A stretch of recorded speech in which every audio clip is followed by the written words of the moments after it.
Ketika OJK sangat senang dengan pencapaian yang luar biasa. Kan OJK juga menyampaikan tingginya minat kredit terhadap P2P lending sehingga mencapai 78,50 triliun menjelang lebaran. Dan angka itu kata OJK sangat luar biasa, pertumbuhannya naik menjadi 29, sekian persen ya. Padahal teman-teman semuanya, ini awalan malapetaka yang sangat hebat ya. Akan ada nantinya kasus-kasus yang nekat mengakhiri hidup gara-gara hal ini gitu loh. Padahal OJK sama paham. OJK kita sama tahu ya, selama ini OJK tidak pernah menggubris sama sekali apapun yang terjadi tentang kejahatan pinjaman online, selalu dilindungi dan selalu diberatkan terhadap pinjol-pinjol ilegal. Oke. OJK selalu berpatokan bahwasannya pinjol mereka adalah yang terbaik ya, selalu memberikan data-data yang terbaik terhadap auditan yang seperti apapun. Bahkan katanya TWP 90 pun masih di angka stabil 2, sekian persen. Berarti tidak mengalami kerugian sama sekali. Tapi buat teman-teman semuanya, Anda harus siap-siap dengan kasus viral nanti yang akan ada di berita-berita ditulis. Yang ditulis itu bukan masalah pindarnya ya. Kan OJK telah mengganti itu nama pinjol menjadi pindar. Nanti yang ditulis kasus-kasus viralnya, nekat mengakhiri hidup gara-gara pinjol. Jadi kan pinjol itu arahnya ke ilegal saja. Sementara kalau untuk yang legal kan arahnya ke pindar ya. OJK itu terkadang unik, rumit, dan luar biasa gitu loh. Dan dia telah mempersiapkan segala sesuatunya. Apabila nanti dia dipojokkan, dia sudah ada aturannya, dia sudah mengeluarkan POJK dan segala macam. Tapi tinggal kembali ke diri teman-teman semuanya. Kalau saya memperhatikan sumber permasalahan yang terjadi hari ini itu banyak dari pinjol-pinjol legal. Mungkin kita bisa sebutkan, mungkin teman-teman juga bisa mendengar dengan baik tentang kredit pintar ya. Saya mendengar begitu banyak teman-teman yang mengeluh tentang aplikasi yang satu ini. Padahal aplikasi ini kalau kita sebut dari kredit pintar cukup lama dan cukup besar. Bahkan dia menjalin kerjasama dengan bank konvensional ya. Habis itu dari aplikasi Uatas ya, ini juga sangat sering dikeluhkan dari orang-orang. Habis itu aplikasi Akulaku. Siapa yang tidak kenal dengan aplikasi Akulaku? Selain dia mempunyai P2P lending, dia juga izinnya multi finance, kelasnya juga pay later dan sangat besar ya. Bahkan di bawah Akulaku sendiri itu sudah banyak ada dana cicil misalnya gitu. Habis itu ada Asetku dan lain sebagainya. Habis itu Kredivo ya. Ini masih dikeluhkan oleh orang-orang. Ini kan pinjol besar ya kan, dari kredit pintar sampai dengan Akulaku sampai dengan Kredivo, ini kan pinjol besar semuanya ya kan. Habis itu Shopee, tidak ketinggalan sekelas Shopee. Bayangin bertabur cara mereka dalam menagih, terutama untuk pinjamnya ya. Habis itu Tunaiku, sekelas Tunaiku di bawah naungan Amarbank ya. Berapa banyak keluhan, telepon ke kantor, telepon ke perusahaan, penagihan yang tidak beretika ya. Ini dari pinjol-pinjol legal semua. Habis itu dari Samir. Siapa yang tidak kenal ya. Mulai merambah dalam 2 tahun ini, nama Samir cukup viral ya kan di tengah masyarakat. Mungkin kalau 2 tahun belakang Samir nggak begitu familiar, tapi 2 tahun ke depan ini sangat familiar. Pinjam duit juga familiar. Padahal kalau kita hitung 2021 ke bawah atau 2022 ke bawah, nama pinjam duit tidak begitu familiar. Tapi dari kesininya ya, 2 tahun ke depan ini itu sangat luar biasa. Dan itu selalu dikeluhkan baik dari segi penagihan, dalam penerapan bunga, dalam penerapan denda. Habis itu pinjol ada pundi. Kita teman-teman juga banyak kan meminjam di ada pundi. Apa yang terjadi? Yang kata OJK bunganya hanya sekian. boleh dites. Faktanya apa gitu loh. Isi semuanya teman-teman di dalam kolom komentar. Anda terjebak di pinjol mana? Seperti apa keluhan Anda? Coba isi di dalam kolom komentar. Habis itu EasyCash. Siapa yang tidak kenal dengan EasyCash? Salah satu plafon pinjaman online yang mana di tahun 2023 menjadi plafon yang sangat populer. Bahkan sampai diunduh 200 sekian juta kali. Ya, tentang EasyCash saja. Apa yang terjadi di balik itu? Semua orang yang telah meminjam di pinjol-pinjol itu selalu mengeluh. Ya, keluhan mereka tentang apa? Penagihan, besaran bunga, besaran pemotong biaya layanan. Ya, ini yang selalu dikeluhkan. Oke, apakah nggak ada solusi sama sekali dari OJK?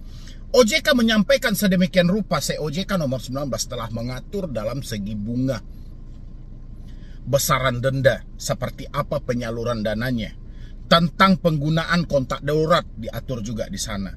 Pihak pinjol, ya, sebelum nomor itu dijadikan sebagai kontak darurat itu harus mengkonfirmasi dulu. Ya, setelah dikonfirmasi diminta persetujuan bahwa nomor dia dijadikan kontak darurat, itu didokumentasikan. Tapi fakta yang terjadi di lapangan seperti apa? Seperti apa coba? Dari pinjol-pinjol yang saya sebutkan tadi, itu adalah pinjol yang mana 10 besar paling terbanyak dipinjam orang. Sebenarnya masih ada yang lainnya gitu. Ya, seperti Bantu Saku, Pin Plus, Uang Mi. Itu pinjol-pinjolannya. Nggak keluar dari yang nama-nama itu gitu loh. Kalau kita bariskan 1 sampai 97 pinjol, paling banyak ya dipinjam masyarakat Indonesia hanya sekitaran 30 pinjol, dan itu aja yang berputar. Apakah mereka ini saling merger? Apakah mereka ini satu perusahaan? Kan itu pertanyaan kita. Sekarang OJK mengeluarkan satu berita tentang pencapaian yang sangat luar biasa. Hutang ke pinjol tembus 78, sekian triliun. 3 bulan ke depan akan ada satu kasus viral. Ya kan, seorang masyarakat Indonesia entah di kabupaten mana, entah di kecamatan mana, entah di daerah mana, nekat mengakhiri hidup gara-gara pinjol, dan OJK-nya akan muncul nantinya. Ya, OJK akan muncul. OJK masuk dengan komprehensif fair. Kita telah melakukan penyelidikan, kita telah kumpulkan bukti-bukti yang ada.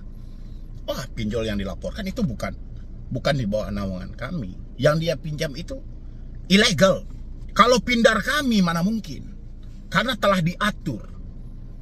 Tidak boleh akses kontak dan segala macam. Itulah sandiwara yang selalu berulang-ulang kali dilaporkan oleh OJK setiap kali ada kasus. Ya, jadi saya berharap, kenapa saya bikin video ini buat teman-teman semuanya, karena meningkatnya angka peminjam pinjol menjelang Lebaran, saya pengen buat teman-teman semuanya juga tingkatkan cara Anda berpikir, jangan sampai kecolongan. Jangan sampai Anda ceroboh nekat mengakhiri hidup hanya semata karena tidak mampu bayar pinjol. Jangan ada yang gila. Ya, tidak ada orang yang mati gara-gara berhutang, tapi orang mati gara-gara pemikiran dia sendiri. Anda tahu dilandasi karena apa? Karena Anda diancam setiap hari, dicaci maki setiap hari, dihina, ditakut-takuti setiap hari. Akhirnya pemikiran Anda melalang buana, Anda berada di titik di mana Anda sudah lelah dan Anda sudah mentok banget. Ya, apa yang selalu saya sampaikan dalam video, teman-teman, kalau menyatakan sudah tidak mampu, kalau menyatakan sudah tidak sanggup, ada sumber kekuatan di tangan Anda. Ya, saya tidak tahu orangnya siapa yang meminjam pinjol menjelang Lebaran kemarin. Yang saya tahu OJK telah mengeluarkan data itu sebesar 78, sekian triliun dana telah disalurkan oleh pinjaman online menjelang Lebaran Idul Fitri. Ya, apakah itu Anda, teman-teman saya yang sedang nonton? Apakah itu orang di luar ini? Ya, dan saya berharapnya video saya ini sampai kepada mereka. Jangan sampai melakukan tindakan bodoh nanti, nekat mengakhiri hidup hanya semata tidak mampu, tidak sanggup bayar pinjol. Ya, saya sangat prihatin banget. Saya sudah belajar dari kasus-kasus sebelumnya, tahun-tahun sebelumnya. Yang jelas nama Pindar tidak akan terbaca lagi. Kalaupun ada kasus viral nekat mengakhiri hidup nanti gara-gara pinjaman daring ini, itu yang ditulis oleh media selalu dengan pinjaman online. Gak mungkin media menulis gara-gara Pinder satu keluarga nekat mengakhiri hidup. Tidak akan mungkin media mau menulis seperti itu. Ini sudah dimarketingkan. Oke, sudah dimarketingkan. Pasti arahnya ke pinjol. Ketika tulisannya itu adalah pinjol, OJK langsung tampil bahwa dalih pinjol adalah ilegal. Tidak di bawah naungan kami. Di bawah naungan kami kita sudah ganti namanya jadi Pinder. Ya, rugi Anda kalau sempat nekat mengakhiri hidup gara-gara pinjaman online ini. Gara-gara Pinder ini Anda manusia paling rugi. Anda cuma dikenang 7 hari oleh orang. Setelah itu Anda hilang gitu loh. Apakah hutang Anda selesai? Tidak, saudara Anda akan ditagih nantinya. Tidak ada jaminan Anda mati, hutang Anda selesai. Jadi saya berharap buat teman-teman semuanya yang baru meminjam pinjol, ya, kalau masih mampu, selesaikan habis-habis sebelum telat bayar. Tapi kalau tidak mampu, jangan pernah terjadi gali lubang tutup lubang. Ya, itu bisa mencelakaimu dan itu bisa lebih menghancurkanmu, lebih fatal lagi. Pikirkan itu baik-baik teman-teman semuanya. Saya hanya miris saja dengan angka yang dirilis oleh OJK 78, sekian triliun. Ini bukan angka yang sedikit. Ya, pastinya ada jutaan orang hari ini namanya tersandra sudah masuk ke pinjaman online. Entah seperti apa caranya dia untuk keluar. Yang jelas ya, sesingkat pengetahuan saya selama ini, orang akan berakhir dengan pinjaman online kalau nggak mati miskin. Cuman 2 itu aja. Ya, miskin semiskin-miskinnya memaksakan untuk menyelesaikan pinjol. Kalau enggak, hancur sehancur-hancurnya. Dan ya, nekat mengakhiri hidup. Cuman itu 2 itu, tidak ada pinjol ini bermanfaat sama sekali. Siapa yang minjam pinjol habis itu bisa sukses dalam usaha dia? Enggak ada. Orang Anda tengok iklannya apa? Iklannya ngeri-ngeri semua. Dikikis bersih, disapu bersih. Pokoknya iklannya menggambarkan itu yang akan terjadi pada diri Anda gitu loh. Kalau sempat Anda meminjam pinjol, semua harta Anda bersih. Ya kan? Kalau sempat Anda minjam pinjol, Anda akan dijepit habis-habisan. Anda tengok iklannya yang bertaburan di media online. Macam-macam, unik-unik, langka-langka. Ya, tengoklah. Itu gambarannya gitu loh. Ya kan? Gambaran itu yang akan terjadi pada dirimu. Makanya mereka mengambil video yang seperti itu. Ya kan? Memang kesannya ya lebih estetik dan segala macam ya, tapi pemaknaan lainnya Anda harusnya sadar bahwasanya harta Anda akan dikikis dan dikuras habis-habisan, dan tenaga Anda juga seperti itu, pemikiran Anda juga seperti itu. Bersih dan plong semuanya. Ya, intinya pinjol tidak berbahaya, tapi terorannya tidak bisa kita anggap sepele teman-teman semuanya. Terorannya sangat luar biasa, bisa menghilangkan nyawa kita. Ya, pinjol itu musibah bagi rakyat Indonesia. Silahkan isi di dalam kolom komentar tambahan dari teman-teman semuanya, dan share video ini sebanyak-banyaknya. Saya tidak pengen mendengar beberapa bulan ke depan ada saudara saya ya yang satu Indonesia ini nekat hanya gara-gara ini. Nekat melakukan ini hanya gara-gara ini. Saya nggak pengen ada berita seperti itu. Ya, mudah-mudahan kita bisa selamat semuanya. Sebisa mungkin hindarilah hutang pinjaman online. Ini bukan solusi yang tepat. Justru itu sengsara yang Anda masuki. Ya, jadi sekian dulu dari saya, Medi Browning. Wassalam. Prabowo harus tegas gitu loh. Pinjol subur di Indonesia menjelang Idul Fitri. Ya, ini kita sudah selesai melaksanakan Idul Fitri 1446 Hijriah. Tinggal nasib rakyat Indonesia seperti apa. Hutang pinjol sendiri ya, kalau yang saya baca dari Detik Sumbaksel gitu ya, utang pinjol naik. OJK catat jumlahnya kini mencapai 78,5 triliun. Ini fantastis banget ya, dan saya yakin kalau Bapak Presiden tidak mengambil langkah tegas dalam hal ini akan banyak korban pertengahan tahun nanti. Sekarang bulan April. kita akan tunggu nanti di bulan Juni dan seterusnya. Di sana akan kelihatan dampak serius hutang yang meningkat menjelang Lebaran ini. Saya mau bacakan beritanya dulu sambil kita juga membahas. Nanti teman-teman juga boleh isi di dalam kolom komentar dan dibantu juga untuk share. Mudah-mudahan ini sampai kepada Bapak Presiden Prabowo untuk mengambil langkah tegas menyelesaikan permasalahan pindar yang ada di Indonesia ya. Utang pinjol naik lagi. OJK catat jumlah kini mencapai 78,5 triliun. Ini keinginan OJK banget kan, karena tujuan OJK ya kalau bisa tahun 2025 itu 70% populasi dewasa Indonesia itu meminjam di pinjaman online. Ini tujuan mereka gitu loh. Jakarta, pinjaman online di Indonesia mengalami peningkatan yang cukup signifikan pada Januari 2025. Otoritas Jasa Keuangan OJK mencatat outstanding pembiayaan pinjol mencapai 78,50 triliun.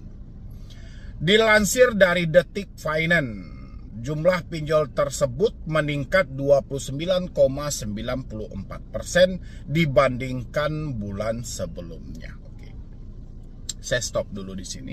Ini mungkin dikategorikan sebuah pencapaian yang sangat luar biasa. Mungkin selama ini ada perancangan khusus dari OJK yang selalu menghimbau ke masyarakat, pinjamlah ke pinjol legal, pinjamlah ke pinjol yang telah resmi, pinjamlah ke pinjaman daring, pindar dan segala macam. Oke. Ini kan sudah meningkat nih, jumlahnya 78, sekian triliun. Oke, bagi pelaku usaha jasa keuangan ini adalah nilai yang sangat luar biasa. Tapi Bapak Presiden harus malu di posisi ini. Kenapa harus malu? Dengan meningkatnya hutang masyarakat ke pinjaman online, berarti ada ekonomi yang sedang tidak baik-baik saja. Ya, dampak dari ini akan lebih serius. Bapak sedang berupaya untuk melaksanakan hari ini menjalankan makan bergizi gratis. Itu akan hancur gara-gara orang tua dari siswa yang Bapak beri makan bergizi gratis itu tidak sanggup membiayai anaknya untuk sekolah lagi. Orang tuanya sudah stres terlilit hutang pinjol, ya, dan berdampak kepada anaknya, berdampak kepada generasi penerus kita. Ya, ini harus hati-hati. Semakin tinggi nilai hutang dari masyarakat Indonesia, berarti ekonomi sedang tidak baik-baik saja. Oke? Pada industri fintech P2P lending, outstanding pembiayaan di Januari 2025 tumbuh 29,94%. Year on year dari Desember 2024 tercatat 29,14%. Year on year dengan nominal menjadi sebesar 78,50 triliun, kata Kepala Eksekutif Pengawasan Lembaga Pembiayaan Perusahaan Modal Ventura, Lembaga Keuangan Mikro, dan Lembaga Jasa Keuangan lainnya, OJK Agusman dalam konferensi pers virtual Selasa 4 Maret 2025. Agusman menerangkan tingkat kredit macet pinjol TWP 90 masih terjaga stabil meskipun jumlah pembiayaan pinjol meningkat. Berarti Galbay pinjol selama ini kan masih aman-aman aja. Kan dia bilang ini, TWP 90 masih terjaga stabil. Berarti kan tidak ada pinjol yang mengalami kerugian gitu loh. Ya kan? Terus ngapain teman-teman semuanya yang mengalami telat bayar, tidak mampu bayar, terus mati-matian, takut segala macam. Pinjolnya nggak rugi loh. Orang sebelum Anda menyatakan Galbay, sebelum Anda menyatakan tidak mampu bayar, Anda sudah menghabiskan berapa puluh juta duit Anda ke sana. Itu yang harus Anda pikirkan ya. Habis itu di sini tingkat resiko kredit macet secara agregat atau TWP 90 dalam kondisi terjaga stabil di posisi 2,52%. Di Desember 2024 tercatat 2,60%, tutur Agusman. Oke. Di sisi lain, piutang pembiayaan multifinance naik 6,04% secara tahunan. Pada Januari 2025 menjadi 504,33 triliun. Meski masih tumbuh, namun piutang pembiayaan tercatat melambat dari Desember 2024 yang tercatat naik 6,92%. Oh iya, iyalah, orang lebih cenderung dengan kemudahan teknologi tadi kan. Dengan rasio pembiayaan macet NPF gross tercatat sebesar 2,96%, Desember 2024 tercatat 2,70%, net sebesar 0,93%, Desember 2024 tercatat 0,75%, jelas Agusman. Sementara itu, pembiayaan modal Ventura pada Januari 2025 turun 3,58% secara tahunan menjadi 15,81 triliun di Desember 2024, terkontraksi 8,65% tahun ke tahun, beber Agusman. Itu gimana pendapat kita semuanya gitu loh. Sekarang hutang pinjol terus meningkat gitu loh ya. Ini dampak serius yang akan dihadapi oleh pemerintah RI. Ya, jadi Bapak Presiden jangan hanya tinggal diam. Sekarang menjelang Lebaran, permintaan atau minat dari seseorang mengajukan pinjaman di pinjol terus meningkat, bahkan yang telah dirilis OJK pun mencapai 78,50 triliun. Ini angka yang sangat luar biasa, minatnya naik 29, sekian persen. Oke. Ini tujuan ya, ini tujuan. Tapi dampak berikutnya ini masalah pindar. Ini masalah pinjaman online. Penagihan tidak beretika, bunga tidak masuk akal, pemotongan biaya layanan sangatlah besar, habis itu jangka pengembalian dengan tenor yang singkat. Ini sumber masalah yang belum teratasi. Dampak kedepannya apa? Nanti ya, sekarang saya mau bikin video ini di bulan April. Kita tunggu beberapa bulan ke depan apa yang terjadi kalau Bapak Presiden tidak mengambil langkah tegas dalam hal ini. Ya, ini akan lebih parah lagi daripada tahun 2024. Karena pinjol-pinjol ini selalu berkaca tahun ke tahun. Ya, di tahun 2024 di akhir tahun kita disambut dengan 2 keluarga nekat mengakhiri hidup gara-gara pinjaman online. Di akhir tahun juga OJK berlomba-lomba mengganti nama pinjol menjadi pindar. Di awal tahun 2025, tepatnya di bulan Ramadan kemarin, angka peminjam pinjol terus meningkat. Berarti keadaan ekonomi sangat tidak baik-baik saja. Kalau Bapak Presiden hanya fokus dengan makan bergizi gratis, tapi tidak fokus untuk memperbaiki ekonomi masyarakat Indonesia, ini akan berdampak serius. Anak yang Bapak kasih makan di sekolah, ya, itu nanti orang tuanya tidak sanggup lagi untuk menyekolahkannya. Orang tuanya terlilit dalam pinjaman online sehingga orang tuanya tidak fokus kepada anaknya. Orang tuanya hanya fokus kepada kesetresannya sehingga berdampak pada pendidikan anak. Ya, ini akan sangat luar biasa dan saya berharap video ini bisa sampai kepada Bapak Presiden untuk menilai lagi tingkat hutang pinjaman online yang terus meningkat di tengah masyarakat Indonesia. Apakah ini sesuatu yang baik atau ini sesuatu yang buruk? Karena kita berkaca dari tahun-tahun sebelumnya, itu sudah cukup banyak korban-korban yang menderita atau kehilangan nyawa yang dimiskinkan oleh pinjaman online. Karena sampai detik ini belum ada solusi yang tepat ya untuk melepaskan orang yang sudah terlanjur meminjam dari jeratan pinjaman online. Bagaimana pendapat teman-teman semuanya? Siapa juga yang ikut juga meminjam sepanjang bulan Ramadan kemarin? Tolong isi di kolom komentar. Saya berharap video ini bisa sampai ke Bapak Presiden, dan Bapak Presiden kalau bisa itu menseleksi lebih detail lagi soal pinjaman daring yang saat ini masih berada di bawah naungan Otoritas Jasa Keuangan. Ya, mungkin dari saya cuma itu aja. Terima kasih banyak buat teman-teman semuanya. Bantu isi di dalam kolom komentar apa harapan Anda. Mudah-mudahan video ini sampai kepada Bapak Presiden atau petinggi-petinggi yang ada di negara ini untuk menindaklanjuti dalam hal ini. Apakah ini sesuatu langkah yang bagus dengan hutang sebanyak 78 triliun atau ini adalah awalan yang sangat buruk? Ya, silahkan dibantu di like dan di share.